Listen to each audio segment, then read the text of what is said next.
Assalamualaikum warahmatullahi wabarakatuh. Perkenalkan, nama saya Satya Prayoga dengan NIM 2030702102 dari kelas 2002B Prodi Ilmu Politik dengan mata kuliah Sosiologi dan Antropologi.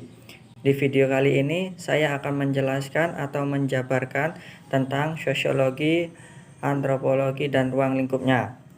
Yang pertama, saya akan menjelaskan tentang pengertian antropologi.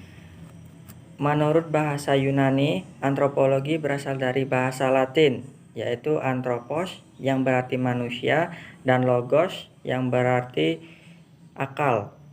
Dengan kata lain, antropologi dapat diartikan sebagai suatu ilmu yang mempelajari pengertian tentang manusia dengan warna bentuk fisik, kepribadian masyarakat, serta kebudayaannya.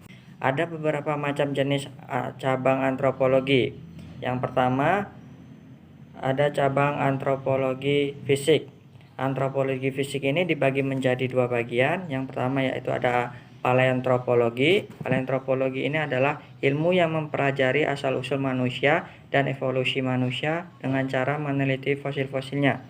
Yang kedua ada somatologi. Somatologi ini adalah ilmu yang mempelajari keberagaman ras manusia dengan cara mengamati ciri-ciri fisiknya. Selanjutnya ada antropologi budaya. Antropologi budaya ini dibagi menjadi 4. Yang pertama ada prehistory, yaitu ilmu yang mempelajari sejarah, penyebaran, dan perkembangan budaya manusia mengenal tulisan. Yang kedua ada etnolinguistik antropologi, yaitu yang mempelajari suku-suku bangsa yang ada di dunia. Tiga ada etnologi, ilmu yang mempelajari asas kebudayaan manusia di dalam kehidupan bermasyarakat suku bangsa di seluruh dunia. Yang keempat ada etnopsikologis, adalah ilmu yang mempelajari kepribadian bangsa serta peranan individu dalam proses perubahan adat istiadat. Pengertian antropologi menurut beberapa ahli. Saya mengambil dua ahli, yaitu yang pertama ada David Hunter. Menurut dia, antropologi adalah ilmu yang lahir dari keingintahuan yang tidak terbatas tentang umat manusia. Yang kedua ada Kochaya Ningrat. Menurut dia adalah antropologi adalah ilmu yang mempelajari umat manusia pada umumnya dengan mempelajari aneka warna, bentuk fisik, serta kebudayaan yang dihasilkan. Selanjutnya ada ruang lingkup sosiologi. Sosiologi mempelajari struktur sosial yang meliputi perubahan sosial. Ruang lingkup sosiologi ini lebih luas dari kebanyakan ilmu sosial lainnya karena mencakup hubungan individu dengan individu, individu dengan kelompok, dan kelompok dengan kelompok di dalam suatu masyarakat. Karena dasar penelitian sosiologi adalah penggabungan data dari berbagai ilmu pengetahuan. Berikutnya ada stratifikasi sosial dan diferensi sosial. Pengertian stratifikasi sosial. Stratifikasi sosial adalah pembedaan atau pengelompokan para anggota masyarakat secara vertikal dan menurut sosiolog Itali yaitu Gaetano Mesca bahwa pembedaan di dalam masyarakat ini terikat dengan konsep kekuasaan. Ini ada sekelompok orang yang memang berkuasa atas kelompok orang yang lainnya. Jenis-jenis stratifikasi sosial. Yang pertama ada stratifikasi usia. Contohnya, anak sulung mendapatkan prioritas lebih dibandingkan anak bungsu. Yang kedua ada stratifikasi jenis kelamin. Berkaitan dengan jenis kelamin seseorang, di mana antara laki-laki dan perempuan memiliki hak dan kewajiban yang berbeda-beda. Yang ketiga ada stratifikasi agama. Stratifikasi ini terikat dengan kedudukan agama atau kepercayaan yang dianut oleh sekelompok individu. Yang keempat ada stratifikasi etnis. Stratifikasi etnis ini berkaitan dengan etnis tertentu. Yang kelima ada stratifikasi ras. Stratifikasi ras ini menekankan pada aspek ras manusia sebagai fondasi membentuk struktur masyarakat. Sifat stratifikasi sosial. Sifat stratifikasi sosial ini adalah stratifikasi sosial tertutup adalah bentuk stratifikasi yang anggotanya dari setiap stratanya sulit melakukan mobilitas vertikal. Mobilitas mereka hanya terbatas pada mobilitas horizon. Karena itu stratifikasi sosial ini bersifat diskriminatif. Yang kedua ada stratifikasi sosial terbuka.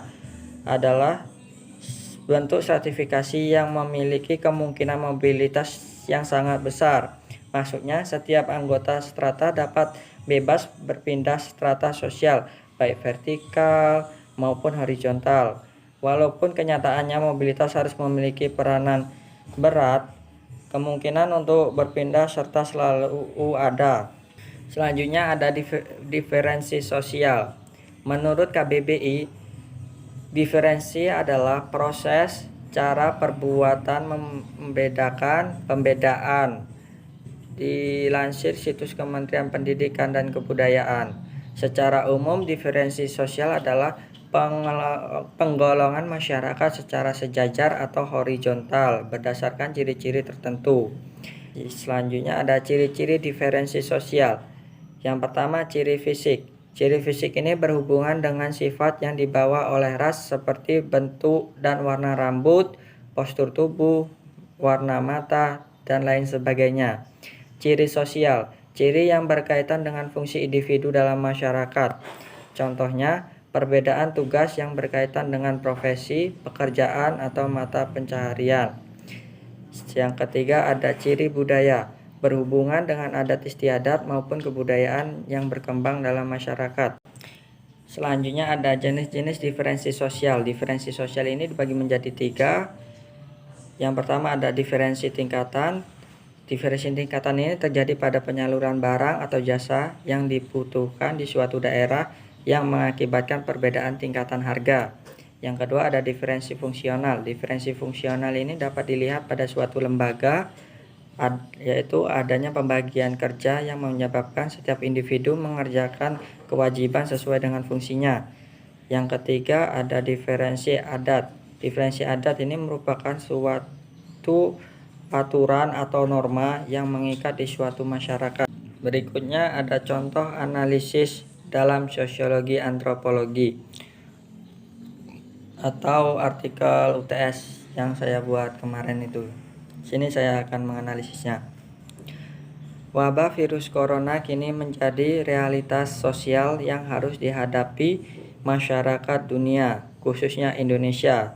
Dampak virus corona ini menciptakan kematian, penyakit, kekurang nyamanan, kekurang puasan, dan kemelaratan